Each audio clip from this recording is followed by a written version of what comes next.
बिस्मिल्लाहिर्रहमानिर्रहीम, अस्सलामु अलैकुम। लाखों करोड़ों दुरूदो सलाम मोहम्मद मुस्तफ़ा सल्लल्लाहु अलैहि वसल्लम और आले मोहम्मद पर।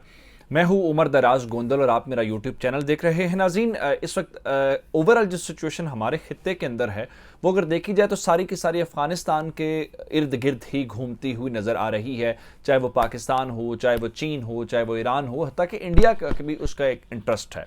लेकिन अफ़गानिस्तान के जो तालिबान हैं वो इस सारी सूरत हाल के दौरान उनकी जो पॉलिसी है वो लग ये रहा है कि वो हर किसी के साथ लड़ना चाहते हैं, हर किसी को दबाना चाहते हैं। उनका दिल करता है तो पाकिस्तान को अच्छा पैगाम दे देते हैं, उनका दिल करता है तो पाकिस्तान के साथ लड़ाई की तरफ आ जाते हैं, उनका दिल करता है ताजिकिस्तान उज़्बेकिस्तान को खुली धमकियां देते हैं कि जो अमरीकी फराहम करदा हमारे जहाज़ थे वो वापस करो वरना हम हमला करने वाले हैं। कुछ ऐसा ही मामला डेवलप उनका हो गया ईरान के साथ। और कहते हैं ना फड्डा हो जाना, ईरान के साथ भी उनका फड्डा हो गया है। और इस फड्डे की बुनियाद के ऊपर तालिबान का तो शायद उस तरह कोई नुकसान ना हो, लेकिन जो अफ़गानिस्तान की आवाम है, जो आम अफ़गानी शहरी हैं, उनका ज़रूर नुकसान हो रहा है। और उनके ऊपर जो ईरान की सिक्योरिटी फोर्सेस हैं, जो लॉ इन्फोर्समेंट एजेंसीज़ हैं, उन्होंने उनके ऊपर क्रैकडाउन शुरू कर दिया है। और जो ईरानी इस वक्त ईरान के अंदर जो अफ़गानी मौजूद हैं उनको मुल्क बदर भी किया जा रहा है। और जो वीडियोज़ हमारे सामने आई हैं वो भी बहुत ख़तरनाक हैं। लेकिन बुनियादी सवाल ये है कि तनाज़ा पैदा कैसे हुआ है। और अफ़गानिस्तान के तालिबान तो कहते रहे हैं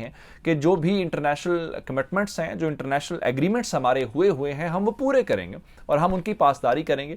तो अब ऐसा क्या हो गया है कि वो तमाम एग्रीमेंट्स जो हैं उनका भी ख्याल नहीं रखा जा रहा, उनकी भी पासदारी नहीं की जा रही, जिसके बाद ईरान तो पहले भी कहता रहा अगर आप ये नहीं करेंगे तो फिर हम एक्शन लेंगे। और पाकिस्तान के साथ आपका पहले मामला है, खोस्त वाली वीडियो में आपको आज पहले बता चुका हूं। और कुन्नड़ नंगरहार की मामूल की खबरें आप तक पहुंचती रहती हैं। ये तमाम डिटेल्स आपके सामने रखेंगे। लेकिन अगर आपने अभी तक चैनल सब्सक्राइब नहीं किया और आप चाहते हैं कि आपको मुस्तनद और बरवक्त खबरें मिलती रहें तो हमारा चैनल सब्सक्राइब कर लीजिए, बेल आइकन के ऊपर क्लिक कर लीजिए ताकि हमारी आइंदा आने वाली वीडियोज़ बर वक्त आप तक पहुँचते रहें। अगर मैं शुरू इस तरह से करूँ कि अफ़गानिस्तान के तालिबान का पाकिस्तान के बाद ईरान से भी फड्डा हो गया है तो ये गलत नहीं होगा। अब पाकिस्तान और ईरान इस सिलसिले में पहले भी ऑन बोर्ड थे, ऑन पेस थे। 3-4 ममालिक थे जिन्होंने मिलकर इस पूरी सिचुएशन को टैकल किया, जिसमें पाकिस्तान शामिल है, जिसमें ईरान शामिल है, जिसमें चीन शामिल है, जिसमें रशिया शामिल है। आपने एक ट्राइका प्लस देखा होगा, ये सारे ममालिक उसका हिस्सा थे। लेकिन एक मामले के ऊपर चल के पाकिस्तान और ईरान आमने सामने भी आए, वो पंजशेर का मामला था जहां पे अफगानिस्तान की हमने मदद की तो ईरानियों ने शिकवा किया कि आपको इस बारे में इंगेज नहीं होना चाहिए था, आपको इसके बीच नहीं आना चाहिए। लेकिन पाकिस्तान के और ईरान के जो सरबराह मुमलिकत हैं, दुशंबे में मुलाकात हुई तो गलत फहमियां दूर हो गई। लेकिन फिर बाद में तालिबान ने जब उनको देखा कि पाकिस्तान के साथ ताल्लुकात खराब हो रहे हैं ड्यूरेंट लाइन के ऊपर बाढ़ को लेके, तो उन्होंने ईरानियों के करीब जाने की कोशिश की और एक गैर मामूली कदम उठा के एक बड़ा जेस्चर दिया। आपको याद होगा कि अमीर खान मुत्तकी जो हैं उन्होंने ईरान का दौरा किया, बड़ा अनप्रेसिडेंटेड ये दौरा था। और इस दौरे के दौरान उन्होंने किया क्या कि वहां पे अपने सबसे बड़े मुखालिफ शिमाली इत्तेहाद के अहमद मसूद के साथ भी मुलाकात जो है वो करने की खबरें आई और इस्माइल खान के साथ फिर उसके आगे रिश्तेदारों को जो है अफगानिस्तान के सफारत खाने के अंदर जिम्मेदारियां दी गई।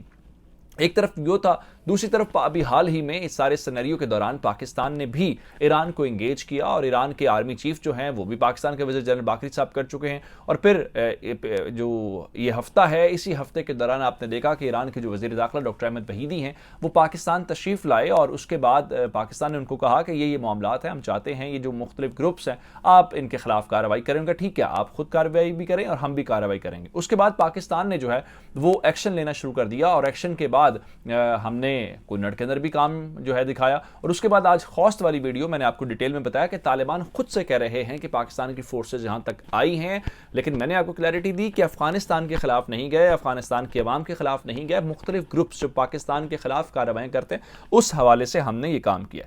लेकिन ये तो मामला हमारा और उनका था। इस सब के बीचों बीच वो ईरान जिनके करीब जाने की तालिबान कोशिश कर रहे थे, अब लगता यह है कि उस सारे मामले के अंदर उनके साथ भी उनकी लड़ाई हो गई है। और कशीदगी एक, अगर आपको याद हो तो ईरान बॉर्डर के ऊपर भी तसादुम हुआ था और वहाँ पे ईरान के कुछ सिक्योरिटी अहलकार हैं उनकी जान भी गई थी। लेकिन बाद में मालूम ये हुआ कि वो मिसकम्युनिकेट किया गया जी, और वो मकामी सतह के ऊपर, जैसे हमें कहा गया बाढ़ के ऊपर कि मकामी लीडरशिप जो मकामी वहाँ पे कमांडर्स थे उनकी गलत फहमी की वजह से ये सारी गड़बड़ हुई है। तो खैर वो मसला जो है उस वक्त दब गया और उसको ईरान ने कुछ ज़्यादा नहीं उठाया। लेकिन अब इस सारे मामले के अंदर ईरान गुस्से में दिखाई दे रहा है, ईरान ने रिटेलिएट किया है और ईरान की जो सिक्योरिटी फोर्सेज हैं वो अफगानियों के ऊपर जो है, जो अफगानी शहरी हैं उनके ऊपर इस वक्त क्रैकडाउन कर रही हैं। इस वक्त जो वीडियो सर्कुलेट कर रही हैं उसके अंदर देखा जा सकता है कि जो उनकी सिक्योरिटी फोर्सेस हैं वो अफगान शहरियों को न सिर्फ पकड़ रही हैं, मारपीट कर रही हैं, तशद्दुद कर रही हैं। अब उसकी क्या वजूहात हैं वो भी आपको बताऊंगा। और उसके बाद वो जो अफगानी इस वक्त वहां पे रह रहे हैं, अफगानी शहरी अफगानिस्तान के जो हैं, उनको भी डिपोर्ट किया जा रहा है, मुल्क बदर किया जा रहा है, जिसके बाद ये वहां से निकल के अपने मुल्क में वापस आ रहे हैं और हरात सूबे के अंदर जो यूएन का मुहाजिरीन का कैंप है उसके अंदर ये शिरकत कर रहे हैं और वापस आ रहे हैं।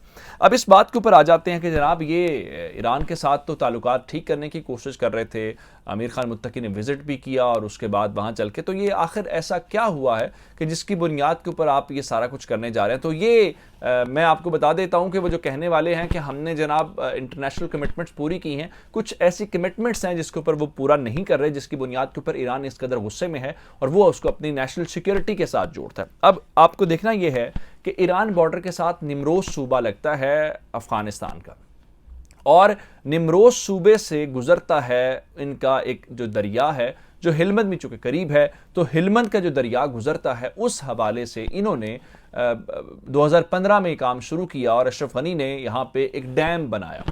और पिछले साल हुकूमत जाने से पहले जो है उन्होंने उस डैम का इफ्तिताह किया, और उस डैम के बनाए जाने के हवाले से उस वक्त से लेकर जो तालिबान हैं उनके आने से भी पहले ईरान इस डैम के बनने वाले दिन से लेकर बनने तक इस मंसूबे की मुखालफत करता रहा है। उसका ख्याल ये था कि जो दरियाए हिलमंद है उसका जो पानी है उसका फ्लो चूंकि ईरान की तरफ आ रहा है, तो ये डैम बनेगा तो वो फ्लो मुतासिर होगा।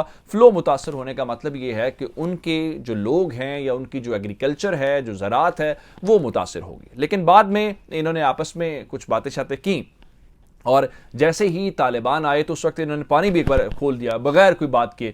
तो हत्ता कि अफगानिस्तान के अंदर लोगों ने कहा देखे जी तालिबान तो ईरान को भी फैसिलिटेट कर रहे हैं, ये पाकिस्तान को भी फैसिलिटेट कर रहे हैं, ये अफगानिस्तान के नेशनल इंटरेस्ट को नहीं देख रहे। लेकिन उसके बाद इन्होंने पानी को बंद कर दिया, उस डैम के उसका फ्लो जो है आगे ईरान की तरफ जाने वाला उसको बंद किया। तो अभी जब आमिर खान मुत्तकी वहां पे गए तो जो 2-4 इंपॉर्टेंट बातें हुई थी उसमें से एक डैम वाला मामला भी था कि कमाल खान डैम उसका नाम है, कि कमाल खान डैम का जो पानी है वो तालिबान फ्लो के साथ आने देंगे, उसको रोकेंगे नहीं। अब मैं आपको बताना चाहता हूं कि ये हुआ बेसिकली क्या है, कौन सा उनके दरमियान मुआहदा है। लेकिन अब खबर जो है 20 जनवरी को, पिछले महीने, आज से 1 महीना पहले जो है वो अफगानिस्तान का मीडिया ही दे रहा था कि Taliban deny Kamal Khan dams water flowing to Iran, के वो पानी जो ईरान की तरफ जाने वाला है उसको तालिबान ने रोक दिया है। अब इस सारी चीज़ को लेके जब पानी रुका है तो जाहिर बात है उनके जो इलाके के लोग हैं, जो उनकी ज़मीन है वो मुतासिर हो रही है, वो इसके ऊपर गुस्से में है। अब इस बात के ऊपर आ जाते हैं कि बुनियादी तौर पे इनका मुआहदा है क्या जिससे वो मुकर रहे हैं, जिसकी बुनियाद के ऊपर ईरान की जो हुकूमत है वो अफगानिस्तान के ऊपर गुस्सा है, और वो नज़ला जो तालिबान की गलती का है, जो तालिबान कमिटमेंट से पीछे हट रहे हैं, उसका गुस्सा वो अफगानिस्तान के शहरियों के ऊपर निकाल रहे हैं। तो मैं आपको बताना ये चाहता हूँ कि 1972 के अंदर जो है एक कमीशन बना था। उस कमीशन के तहत जिस तरह पाकिस्तान और इंडिया के दरमियान सिंतास कमीशन है, सिंतास मुआहदा भी है, और वो तय करता है हमारे पानी के मसाइल उस वक्त जो बने थे, इस तरह से इनके दरमियान भी 1972 के अंदर एक एग्रीमेंट हुआ। और ये जो कमाल खान डैम है ये बुनियादी तौर पे उस वक्त की शख्सियत थी जो अफगानिस्तान के अंदर पानी के हवाले से और सारा कुछ चीज़ें करती थी, और उसके नाम के ऊपर ये डैम भी बना हुआ। अच्छा, अब वो जो 1972 का एग्रीमेंट है, उस एग्रीमेंट के तहत 26 क्यूबिक मीटर पर सेकंड के लिहाज से जो पानी का फ्लो है या जो पानी है वो ईरान का हक है। लेकिन अब वो हक मिलने की बजाय जो तालिबान हैं, जो मौजूदा हुकूमत है, वो उसको रोक रही है, जिसकी बुनियाद के ऊपर ईरान की गवर्नमेंट गुस्से में है, वो रिटेलिएट कर रहे हैं और वो कहते रहे हैं कि अगर आप पानी रोकेंगे आप हमारे लोगों को मुतासिर करेंगे और हमारी इकॉनमी को डैमेज करने की कोशिश करेंगे। तो ये नहीं हो सकता कि हम डैमेज हों और आप बहुत खुशी के साथ हो, तो उसका इम्पैक्ट होगा, जिसकी बुनियाद के ऊपर तालिबान कंप्रोमाइज़ नहीं कर रहे। सारी बात उन्होंने मैसेज कन्वे किया होगा, और आप जब वहां पे गए, आपने उनके साथ बातचीत की, आप उनको ये श्योरिटी दे के आए हैं कि हम ये काम करेंगे, अगर आप ये काम करेंगे तो अब आपको रोकने की कोई ज़रूरत नहीं थी। अगर आपने रोका है तो फिर आपको अब उसकी जो नताइज हैं वो भी भुगतने चाहिए, जो कि ईरानी कर रहे हैं। ये अब तक की डिटेल्स थी। मुझे उमर दराज गोंदल को फेसबुक, ट्विटर, इंस्टाग्राम के ऊपर फॉलो कर सकते हैं। मेरा यूट्यूब चैनल सब्सक्राइब कीजिएगा। आपकी इस बातों का बहुत शुक्रिया। खुदा हाफिज़।